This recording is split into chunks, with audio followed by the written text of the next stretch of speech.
আসসালামু আলাইকুম, আমি Rubina Akter Sharmin, aspiring life consultants private limited Bangladesh office থেকে বলছি। আমরা আজকে কথা বলবো একজন স্টুডেন্টের সাথে যে বাংলাদেশে এমবিবিএস করতে এসছে। আচ্ছা রিশিতা, এখন তোমার এক্সপেরিয়েন্সটা আমাদের সাথে একটু শেয়ার করো।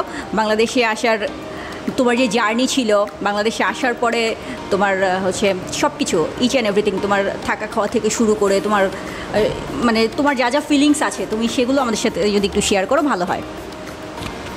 হ্যাঁ, কালকে আমি বর্ডার ক্রস করে বাই রোড এখানে ঢাকাতে এসেছি। তো বর্ডারেও অ্যাসপায়ারিং লাইফের থেকে একজন দাদা ছিলেন, যিনি আমাকে পুরো ইমিগ্রেশন প্রসেস থেকে কাস্টম থেকে পুরো হেল্প করেছেন, বাসে তোলা থেকে এবং পুরো ঢাকা অবধি আসা অবধি খোঁজ খবর নিয়েছেন। এবং সবাই এখানকার ঢাকার অফিসের অনেকে এবং ওখানকার থেকে Manish sir, Chaitali ma'am, Anita ma'am সবাই আমার পুরো রাস্তায় খোঁজ খবর নিয়েছেন। এবং এখানে নামার পরও এখান থেকে আমাকে একজন দাদা গিয়ে রিসিভ করে আনেন এখানে। তারপর রাত্রিবেলা ছিলাম, থাকা খাওয়া কোনো কিছুর কোনো সমস্যা হয়নি, খুব ভালো লেগেছে এখানে। ওকে, থ্যাংক ইউ রিশিতা তোমার এক্সপিরিয়েন্সটা আমাদের সাথে শেয়ার করার জন্য। আচ্ছা রিশিতা, এখন তোমাকে আরেকটা কোশ্চেন করব, সেটা হচ্ছে রিসেন্টলি বাংলাদেশে যে সমস্যাটা হয়েছে দুর্গাপূজার মধ্যে, তো সেই সমস্যার কারণে তুমি বাংলাদেশে আসাতে তুমি কোনো সমস্যায় পড়েছো কি না সেটা যদি আমাদেরকে একটু বলতে। হ্যাঁ, ইন্ডিয়া থেকে এটা সম্পর্কে কিছু তথ্য জানতে পারছিলাম। তো প্রথমে একটু ভয় লাগছিল, কিন্তু বেনাপোল আসার পর থেকে আমি পুরো তো ওখানে 11:30টায় বাসে উঠি এবং এখানে প্রায় রাত 11টার সময় নেমেছি। তো আমার প্রায় 12 ঘন্টার যাত্রাপথে কোনো রকম খারাপ অভিজ্ঞতা হয়নি। এবং যে বাসে যিনারা ছিলেন আমার সাথে, আঙ্কেল আন্টিরা এবং দাদা দিদিরা, তো আমাকে খুবই হেল্প করেছেন। সমস্ত জায়গা কোথায় কোনটা জানা থেকে, কি খাওয়ার দেওয়া থেকে, মানে সব কিছুতেই খুব হেল্পফুল ছিলেন। আমার এখানকার মানুষজনকে খুবই ভালো লেগেছে।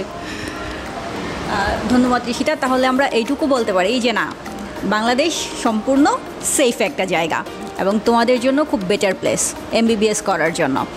তো তুমি হচ্ছে আরও যারা স্টুডেন্ট আছে যারা নিট এক্সাম দিয়েছে তাদের জন্য কিছু যদি বলতে চাও, যে তারা যেহেতু আসবে তো তাদেরও একটু ভয় থাকবে যে না এরকম প্লেসে বা এরকম পরিস্থিতিতে আমি যাবো কি না, তাদের জন্য কিছু বলো। না, এখানে ভয়ের কোনো ব্যাপার নেই। আর আমি এখানে এসে কোনো রকম খারাপ কোনো অভিজ্ঞতার সম্মুখীন হইনি পুরো রাস্তাপথে বা এখনও অবধি, এবং আশা করি এরকম কোনো খারাপ অভিজ্ঞতার সম্মুখীন হবও না। এবং সবাইকে তাই জন্য বলতে চাই, এখানে এসে আমার নিজেরও খুব ভালো লেগেছে, সবাই নির্ভয়ে এখানে আসতে পারে। ধন্যবাদ রিশিতা তোমার এক্সপিরিয়েন্স আমাদের সাথে শেয়ার করার জন্য। Hello, good morning Dhaka. আমরা এখন রওনা করেছি ঢাকা মেডিকেলের উদ্দেশ্যে। আমাদের একটা ছোট বোন আছে, সে ভর্তি হবে ঢাকা মেডিকেলে, ওর নাম ঋষিতা। একটু হাই বলো। আর আমার সাথে আমাদের কলিগ আছেন শারমিন আপু। আসসালামু আলাইকুম। আমরা সবাই মিলে এখন যাচ্ছি ঢাকা মেডিকেলের উদ্দেশ্যে। ঋষিতাকে আমরা অ্যাডমিশন, সে ইন্ডিয়া থেকে আসছে, সে ঢাকা মেডিকেলের চান্স পাইছে আর কি, তাই সেখানে এসে ভর্তি হবে। আজকে তার ভর্তির প্রসিডিওর সব কিছু কমপ্লিট করার জন্য আমরা তাকে যাচ্ছি অ্যাসপায়ারিং থেকে। ওকে, ওখানে গিয়ে ইনশাল্লাহ আমাদের কথা হবে। আল্লাহ হাফেজ।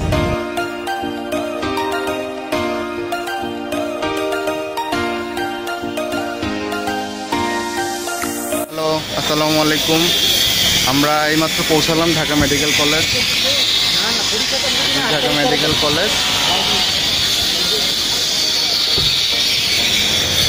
এই হচ্ছে আমাদের স্টুডেন্ট, আমাদের আগে যে সিনিয়র স্টুডেন্ট আছে উনিও এসেছেন রিসিভ করার জন্য। আপনার নামটা কাইন্ডলি একটু। শ্বেতা দাস আমাদের সাথে এসেছেন রিসিভ করতে, আর আমরা এখানে সবাই আছি। এই হচ্ছে ঢাকা মেডিকেল কলেজের ক্যাম্পাস এরিয়া এটা, আর এটা হচ্ছে মেয়েদের হল। বেসিক্যালি ঢাকা মেডিকেলটা হচ্ছে গিয়া আমাদের সরকারি মেডিকেল কলেজ বাংলাদেশের মধ্যে। এখন এটা হচ্ছে টোটাল 46টা ডিপার্টমেন্ট নিয়ে চলতেছে এই কলেজটা। এটা 1946 সালের 10 জুলাই এটা মানে এস্টাবলিশ হয়েছে এখানে আমাদের বাংলাদেশে। এখন প্রতি বছর এখান থেকে দেখা যাচ্ছে 190-এর মতো স্টুডেন্ট এখান থেকে বেরোচ্ছে। অ্যাটলিস্ট সব কিছু মিলে 12,000 স্টুডেন্ট এখান থেকে আমাদের ডাক্তার হয়ে বেরোচ্ছে প্রতি বছর।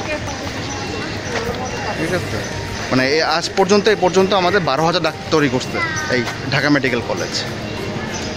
এটা বক্সিবাজারে, আমাদের পুরান ঢাকা বক্সিবাজারের দিকে এটা ক্যাম্পাসটা। ঢাকা ইউনিভার্সিটি এবং ঢাকা বুয়েটের ক্যাম্পাস যেটা মানে প্রকৌশলী বিশ্ববিদ্যালয় যেটা আর কি, এটার সাথেই এটার ক্যাম্পাসটা। এটা ক্যাম্পাসের একটা অংশ। এরপরে ধীরে ধীরে আমরা আরও নতুন নতুন কিছু জায়গা যাব, দেখব, ঘুরবো, আমাদের স্টুডেন্টের সাথে যাব আমরা।